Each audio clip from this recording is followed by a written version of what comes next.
ડાંગમાં દુષ્કર્મનો ભોગ બનેલા સગીરાને ન્યાય માટે રજૂઆત। ડાંગ સ્વરાજ આશ્રમ શાળામાં 15 વર્ષીય સગીરા પર દુષ્કર્મની ફરિયાદમાં આરોપીને કડક સજા માટે ગામ લોકોની કલેક્ટરને રજૂઆત।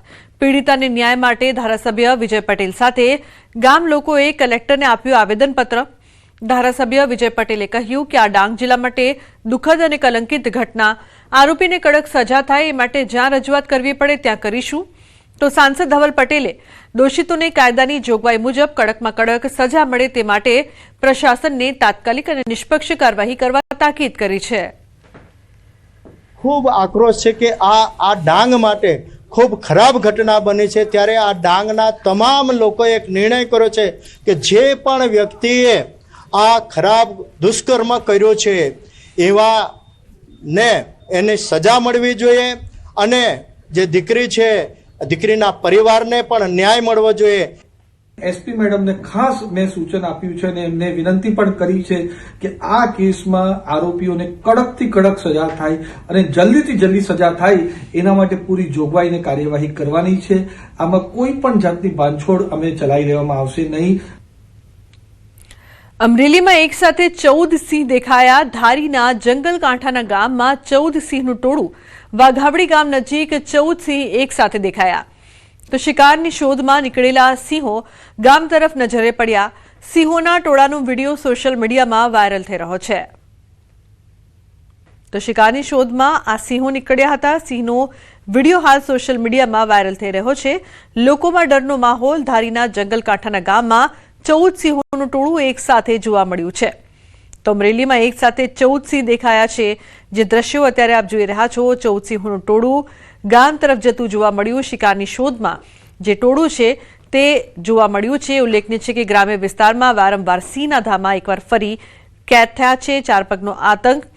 તો જૂનાગઢ રહેણાંક વિસ્તારમાં સિંહોની અવરજવર। સિંહ પરિવાર શિકાર કરવામાં નિષ્ફળ। કામદાર સોસાયટી વિસ્તારની ઘટના। 3 સિંહોએ 2 પશુને નિશાન બનાવ્યા। પશુએ સિંહનો સામનો કરતા સિંહ શિકાર કર્યા વગર ભાગ્યા હતા। જૂનાગઢમાં રહેણાંક વિસ્તારમાં સિંહના આટાફેરાથી સ્થાનિકોમાં ભારે ફફડાટ ફેલાયો છે।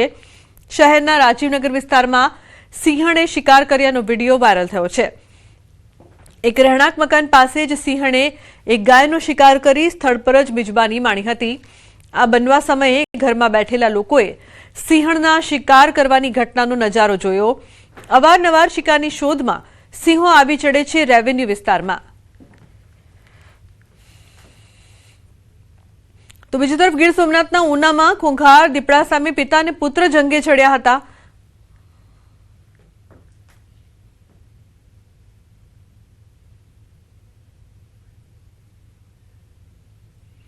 અન્ય સમાચાર રાજકોટથી જંગલેશ્વરમાં મેગા ડિમોલિશનનો મામલો। સ્થાનિકોએ કલેક્ટર કચેરીમાં નાખ્યો પડાવ। કલેક્ટર કચેરીએ મોટી સંખ્યામાં અસરગ્રસ્તો પહોંચ્યા। નાડોદાનગર, રાધાકૃષ્ણ પાર્ક, જંગલેશ્વર સોસાયટી, એકતાનગર સહિતની સોસાયટીઓના લોકો પહોંચ્યા હતા। સ્થાનિકોએ ન્યૂઝ 18 સાથેની વાતચીતમાં વ્યક્ત કરી હતી પોતાની વ્યથા। રાજકોટમાં જંગલેશ્વર વિસ્તારને જે અંતિમ નોટિસ આપવામાં આવી છે તે વિવાદ છે તે હવે વધુ ઘેરો બન્યો છે। અત્યારે મોટી સંખ્યામાં જંગલેશ્વર વિસ્તારના લોકો છે તે અત્યારે રાજકોટ જિલ્લા કલેક્ટર કચેરી ખાતે આવ્યા છે। અહીંયા અત્યારે જે મહિલાઓ છે આપ દ્રશ્યોમાં પણ જોઈ શકો છો કે જે મોટી સંખ્યામાં આ જે છે મહિલાઓ અત્યારે અહીંયા પહોંચી છે અને મહિલાઓ દ્વારા સતત વિરોધ કરવામાં આવી રહ્યો છે। ખાસ કરીને હાલ આ જે મહિલાઓ છે તે મહિલાઓને અંતિમ નોટિસ જે છે એ આપવામાં આવી છે। અત્યારે અહીંયા જે બેનર છે બેનરમાં પણ સ્પષ્ટ રીતે લખ્યું છે કે 35,000 લોકોના ભવિષ્યનું શું।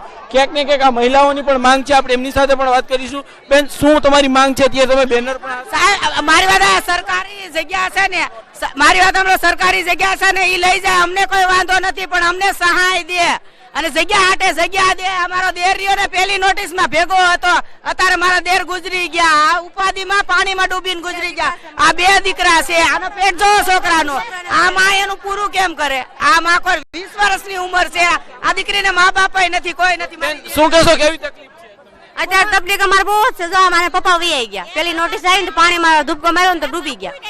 અત્યારે કોઈ નથી મારી પાસે, હું એકલી છું। મારે આ છોકરા સરકાર એમ કે પાડી નાખો, કે તો પાડે તો હામ અમને કઈ દેવું તો પડે ને એમ।